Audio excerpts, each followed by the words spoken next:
गति का कौन सा नियम कहता है कि जब एक पदार्थ दूसरे पदार्थ पर जोर लगाता है तो दूसरी पदार्थ तुरंत पहले पर वापस बल लगाता है? ऑप्शन ए स्टीफन का नियम, ऑप्शन बी न्यूटन का गति का दूसरा नियम, ऑप्शन सी कूलम का नियम, ऑप्शन डी न्यूटन की गति का तीसरा नियम। इस सवाल का सही आंसर होगा ऑप्शन नंबर डी। देखिए, न्यूटन का गति का तीसरा नियम कहता है कि जब एक पदार्थ दूसरे पदार्थ पर जोर लगाता है तो दूसरा पदार्थ तुरंत पहले पदार्थ पर वापस बल लगाता है। न्यूटन का प्रथम नियम को गैलीलियो का नियम या जोरत का नियम कहते हैं। न्यूटन का तृतीय नियम बताता है कि प्रत्येक क्रिया के बराबर तथा विपरीत दिशा में एक प्रतिक्रिया होती है। रॉकेट को उड़ाने में न्यूटन का तीसरा नियम लागू होता है। न्यूटन ने 1687 ईस्वी में अपनी प्रिंसिपिया में सबसे पहले गति का नियम को प्रतिपादित किया था। न्यूटन की गति का तीन नियम है। न्यूटन के दूसरे गति का नियम का ही अंग न्यूटन के प्रथम गति का नियम है। न्यूटन के दूसरे नियम से बल का व्यंजक प्राप्त होता है। अगला सवाल है कि अखिल भारतीय किसान सभा के पहले सत्र की अध्यक्षता किसने की? Option A Swami Sahajanand, option B Indulal Yagnik, option C N Ranga, option D P C Joshi. इस सवाल का सही आंसर होगा option number A. Akhil Bharatiya किसान सभा के पहले सत्र की अध्यक्षता स्वामी सहजानंद ने की। अप्रैल 1936 ईस्वी में अखिल भारतीय किसान सभा की प्रथम बैठक लखनऊ में हुआ। इस किसान सभा में एन.जी. रंगा को महासचिव बनाया गया। किसे? एन.जी. रंगा को। स्वामी सहजानंद सरस्वती भारत के सबसे बड़े किसान नेता थे। इन्होंने 1928 ईस्वी में किसान सभा और 1929 ईस्वी में प्रांतीय बिहार किसान सभा की स्थापना की। 1919 से लेकर के 1922 ईस्वी में दरभंगा महाराज के खिलाफ स्वामी विद्यानंद ने मधुबनी जिले में किसान आंदोलन का नेतृत्व किया। 1930 के दशक में अंतिम चरण में करयानंद शर्मा द्वारा मुंगेर के बढ़िया टाल में सशक्त आंदोलन चलाया गया। ये आंदोलन चलाया गया जमींदारों के उत्पीड़न के खिलाफ। एका आंदोलन का नेतृत्व मदारी पासी और सहदेव ने किया। अवध किसान सभा का गठन 1920 ईस्वी में किया गया था। अगला सवाल है कि फरवरी 2024 में किसे स्वास्थ्य संवर्धन के लिए नेशनल मंडेला अवार्ड 2024 का प्रदान किया गया? Option A AIIMS Delhi, option C CSIR, option C NIMHANS, option D AIIMS Patna. इसका सही उत्तर होगा ऑप्शन नंबर सी। फरवरी 2024 में निमहंस को स्वास्थ्य संवर्धन के लिए नेशनल मंडेला अवार्ड 2024 प्रदान किया गया। निमहंस का फुल नाम है national institute of mental health and neuro sciences. इसका हिंदी नाम है राष्ट्रीय मानसिक जांच एवं संज्ञानु विज्ञान संस्थान। यह बेंगलोर में स्थित है। अगला सवाल है कि भारत के किस राज्य में शहरी जनसंख्या की परसेंटेज सबसे अधिक है? Option A Uttar Pradesh, option B Bihar, option C Paschim Bengal, option D Maharashtra. इस सवाल का सही उत्तर होगा option number D. Uttar Pradesh, Bihar, Paschim Bengal से अधिक शहरी जनसंख्या का परसेंटेज महाराष्ट्र राज्य का है। 2011 जनसंख्या के अनुसार भारत में शहरी जनसंख्या का जो परसेंटेज है 31.16% है और 2001 में भारत का शहरी जनसंख्या परसेंटेज है 27.81%।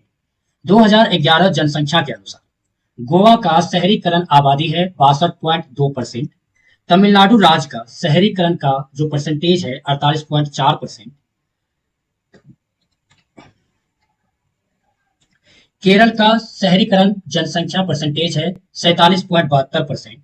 हिमाचल प्रदेश में शहरीकरण आबादी 10% है, जो कि बहुत कम है। महाराष्ट्र में शहरीकरण आबादी है 45.23% और बिहार में शहरीकरण आबादी है 11.3%। बिहार आर्थिक सर्वेक्षण 2021 से 2022 के अनुसार बिहार में शहरीकरण 15.3% है। भारत की प्रथम शहरी सभ्यता हड़प्पा सभ्यता थी। भारत में दूसरा शहरीकरण 6वीं शताब्दी ईसा पूर्व में फूलों की घाटी यानी वैली ऑफ फ्लावर राष्ट्रीय उद्यान भारत के किस राज्य में है, जो यूनेस्को की विश्व धरोहर की सूची में है और अपनी स्थानिक अल्पाइन फूलों और वनस्पतियों की विविधता वाले मैदान के लिए भी जाना जाता है? Option A Karnataka, option B Assam, option C Sikkim, option D Uttarakhand. इसका सही उत्तर होगा ऑप्शन नंबर डी।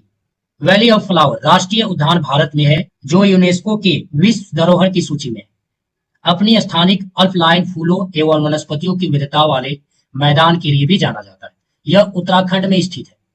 फूलों की घाटी उत्तराखंड के चमोली जिला में स्थित है। याद रखिएगा, यहाँ 500 से अधिक प्रजाति फूलों की पाई जाती है। 2005 में यूनेस्को ने इसे विश्व प्राकृतिक धरोहर में घोषित किया। चमोली में नेशनल पार्क की स्थापना 1982 ईस्वी में किया गया। फूलों की घाटी युंगथांग को भी कहा जाता है, जो कि सिक्किम में स्थित है। अगला सवाल है कि गांधी जी ने छुआछूत के उन्मूलन और दलित वर्गों के उत्थान के लिए कब हरिजन सेवक संघ की स्थापना की? Option A 1924, option D 1936, option C 1929, option D 1932। सही उत्तर होगा ऑप्शन नंबर डी। सितंबर 1932 में गांधी जी ने हरिजन कल्याण हेतु अखिल भारतीय छुआछूत विरोधी लीग की स्थापना की तथा हरिजन नामक साप्ताहिक पत्रिका भी निकाली थी। दलित वर्गों के आंदोलन के प्रमुख नेता थे डॉक्टर भीमराव अम्बेडकर। वर्ष 1894 में नटाल इंडियन कांग्रेस की स्थापना की तथा 30 मई 1910 को अपने जर्मन सहयोगी शिल्पकार कालेन बाख की मदद से लियो टोल्स्टॉय फार्म की स्थापना की। दलित वर्ग को अलग निर्वाचक मंडल की सुविधा दिए जाने के विरोध में महात्मा गांधी जी ने जेल में ही 20 सितंबर 1932 को आमरण अनशन शुरू कर दिया। महात्मा गांधी जी कौन से जेल में थे? यरवदा जेल में। मदन मोहन मालवीय, डॉक्टर राजेंद्र प्रसाद, पुरुषोत्तम दास, सी राजगोपालचारी आदि के प्रयासों से 24 सितंबर 1932 में महात्मा गांधी जी और दलित नेता भीमराव अंबेडकर के बीच पूना समझौता। पूना समझौता कब हुआ? 24 सितंबर 1932 ईस्वी। हाल ही में जारी करप्शन इंडेक्स 2023 में भारत का स्थान कौन सा है? Option A 42, option B 93, option C 85, option D 7। इस सवाल का सही उत्तर होगा ऑप्शन नंबर बी। हाल ही में जारी भ्रष्टाचार बोध सूचांक 2023 में भारत का 93वां स्थान था। इस सूचांक में 180 देशों में डेनमार्क पहला स्थान पर है। भ्रष्टाचार बोध सूचांक को बर्लिन, जो कि जर्मनी में है स्थित, ट्रांसपेरेंसी इंटरनेशनल संगठन द्वारा जारी किया गया था। वैश्विक बौद्धिक संपदा सूचांक 2024 में भारत का स्थान 42 है। हैंडले पासपोर्ट सूचांक 2024 में भारत का स्थान 85 है। जलवायु परिवर्तन प्रदर्शन सूचांक 2024 में भारत का स्थान 7वां है। दुनिया में सबसे ज्यादा करप्टेड कंट्री सोमालिया है। उसके बाद वेनेजुएला, सीरिया, साउथ सुडान, ये सभी है। आप इसे नोट कर लीजिएगा। अंतरिम बजट 2024-25 के अनुसार निम्न में से कौन सा भारतीय सहायता प्राप्त करने वाला पहला देश है? यानी भारत की तरफ से जो सहायता दिया जाता है सबसे ज्यादा किसे दिया जाता है? कौन सा देश को? भूटान को, नेपाल को, बांग्लादेश को, श्रीलंका को। इसका सही उत्तर होगा ऑप्शन नंबर ए। अंतरिम बजट 2024-25 के अनुसार भूटान देश भारतीय सहायता प्राप्त करने वाला पहला देश है। भूटान के लिए भारतीय सहायता का प्राथमिक लाभार्थी के रूप में 2398.97 करोड़ की घोषणा किया गया। इस बजट में सबसे अधिक सहायता प्राप्त करने वाला दूसरा देश नेपाल है। सबसे कम भारतीय सहायता प्राप्त करने वाला देश मंगोलिया है, जिसे सिर्फ 5 करोड़ रुपया दिया गया। हाल ही में भूटान देश ने भारत की सीमा पर एक अंतर्राष्ट्रीय शहर बनाने की घोषणा की। अगला सवाल है कि योजना आयोग की स्थापना कब हुई थी? ऑप्शन ए 1 मार्च 1950, ऑप्शन बी 15 अगस्त 1949, ऑप्शन सी 26 जनवरी 1950, ऑप्शन डी 15 मार्च 1950। इसका सही उत्तर होगा ऑप्शन नंबर डी। योजना आयोग की स्थापना 15 मार्च 1950 को हुई थी और योजना युग की शुरुआत 1 अप्रैल 1951 से पहले पंचवर्षीय योजना 1951-56 की शुभारंभ हुआ था। प्रथम योजना आयोग की अध्यक्ष प्रधानमंत्री पंडित जवाहरलाल नेहरू एवं उपाध्यक्ष गुलजारी लाल नंदा थे।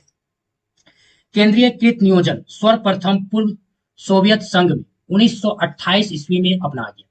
भारत में आर्थिक संयोजन संबंधी प्रस्ताव सर्वप्रथम सन 1934 ईस्वी में विश्वेश्वरैया की पुस्तक प्लांट इकोनॉमी फ्रॉम इंडिया में आई थी। वर्ष 1938 ईस्वी में भारतीय राष्ट्रीय कांग्रेस ने पंडित जवाहरलाल नेहरू की अध्यक्षता में राष्ट्रीय नियोजन समिति की गठन किया गया। अगला सवाल है कि वह हड़प्पा कालीन नगर जिसका प्रतिनिधित्व लोथल का पुरातत्व स्थल करता है किस नदी तट पर स्थित है? ऑप्शन ए नर्मदा, माही, भोगवा, या भीमा? इसका सही उत्तर होगा ऑप्शन नंबर सी। वह हड़प्पा कालीन नगर जिसका प्रतिनिधित्व लोथल का पुरातत्व स्थल करता है, भोगवा नदी तट पर स्थित है। लोथल वर्तमान में अहमदाबाद जिला गुजरात में स्थित है। लोथल का उत्खनन रंगनाथ राव द्वारा किया गया था। हड़प्पा सभ्यता एक नगरीय सभ्यता थी। लोथल हड़प्पा कालीन बंदरगाह नगर था। पंचतंत्र की कहानी चालाक लोमड़ी जैसी मिलती जुलती चित्र का साक्ष्य लोथल से मिलता है। लोथल को भारत सरकार ने देश का राष्ट्रीय समुद्री विरासत परिसर घोषित किया है। लोथल से फारस का मोहर, चावल आदि का प्रमाण मिलता है।